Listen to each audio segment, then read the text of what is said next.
All right, so you ready to dive back into the 90s with me for a minute? Back to big hair, shoulder pads, and one of the most talked about trials of the decade, the Menendez brothers. Oh, yeah, definitely. This case just never seems to fade from memory, does it? It had everything. Wealth, a family falling apart, brutal murders, a real-life soap opera playing out in the courtroom. Exactly. And now, decades later, a new twist emerges that could potentially rewrite everything we thought we knew. That's right. An article from Investor dropped recently, and it's got everyone talking. There's a new piece of evidence, and it's a big one. Could really shake things up. Yeah, a potential bombshell that could potentially, maybe, overturn the decades-old verdict. So we got to unpack this. Let's do a deep dive into this new evidence and see where it leads. Absolutely. To really grasp the significance of this, though, we need to rewind a bit back to the original crime. Okay, so paint the picture for us. So it's 1989. Jose and Kitty Menendez, a wealthy couple living in Beverly Hills, are found murdered in their mansion. And the scene. Gruesome, absolutely gruesome. Multiple shotgun blasts, a real display of violence. Initially, investigators thought maybe, just maybe, it was a mob hit. Jose was a successful entertainment executive, so there was that possibility. Yeah, I remember that being a big theory early on, organized crime or revenge plot, something like that. But then But then the focus shifted right onto their sons, Lyle and Eric. the ones who, if I'm remembering this right, called 911 claiming to have found the bodies, right? That's right. But you see, there were some things about their behavior after the murders that just didn't add up. Spending sprees, buying businesses, just not really what you'd expect from grieving sons. Yeah, it seemed a little well off, to say the least. And I can't forget that comment Lyle made, something about stepping into his father's shoes. Exactly. A really insensitive remark, especially given the circumstances. And then there's the taped confession. It came from a therapy session, and it ultimately led to their arrest. Right, those therapy tapes. For folks who might not be familiar with the legal side of this, can you break down why those tapes were so important? So the thing about therapy sessions is that they're often considered privileged communication. What you say to your therapist is confidential, can't be used as evidence in court. Makes sense. Protected space and all that, but But there are exceptions, right? And this case really sparked a debate about whether confessions made in therapy could be used as evidence, especially when you're talking about serious crimes like murder.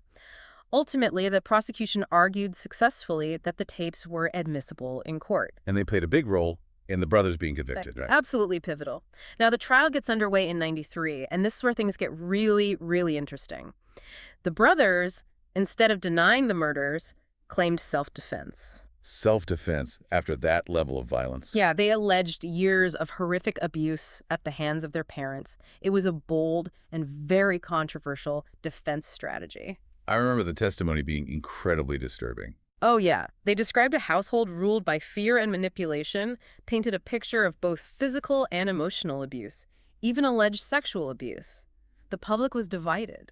Some people thought it was a desperate attempt to escape punishment, while others sympathized with the brothers, acknowledging the lasting trauma abuse can cause. Yeah, it's a tough one. Abuse is so insidious, and the psychological impact can be so profound. It's not always a clear-cut situation. But in the end, the jury found them guilty. Guilty of first-degree murder, and they were sentenced to life in prison without parole. It felt like a closed case. Until now. Okay, so bring us up to speed. Who is this Roy Rosello, and why is he making headlines all these years later? Well, Rosello was a singer. He actually worked with Jose Menendez at RCA Records, and now he's claiming that he was sexually abused by Jose. Wow. And this could directly support the brothers' claims of abuse, right? Potentially, yes. It's a huge development. If a judge deems his testimony credible, this could be grounds for a retrial, or at the very least, a reduction in charges. Think about it. These brothers have been behind bars for over 30 years. This could actually lead to their release. It's a possibility for sure, but there are still a lot of legal hurdles to clear. The judge has to weigh the credibility of this new evidence, consider the time that's passed, and try to figure out Rosello's motivations for coming forward now. Reopening a case after so long is, well, it's a big deal. It really makes you think about the justice system as a whole, doesn't it? Can a decades-old verdict really be overturned like that? What does this mean for other cases where new evidence emerges after years or even decades? Yeah, it's a huge question. And then there's the whole issue of abuse allegations. How do we weigh those, especially in high-profile cases like this one? It's a complicated situation, no easy answers. This new development just throws another layer of complexity onto an already complex case. It really does. And it makes you wonder, how much do we really know? I mean, this case seemed closed, done, and dusted, but now it's like we're back at square one. And it really highlights something important, too, the idea that our understanding of events can change over time. We want definitive answers, guilty or not guilty. But what happens when new information comes to light and challenges everything we thought we knew? It's a reminder that sometimes the story isn't really over, even when the trial ends and a verdict is reached. I think that's what makes this case so fascinating, even after all these years. It's not just about legal procedures, it's about human nature, the complexities of family dynamics, and the lasting impact of trauma. Exactly. It forces us to confront some uncomfortable truths about power, about abuse, about how we perceive guilt and innocence, and it really makes you think. It does. So as we watch this case unfold, what stands out to you most about this new development? What do you think it means for the future of the Menendez brothers and their fight for freedom?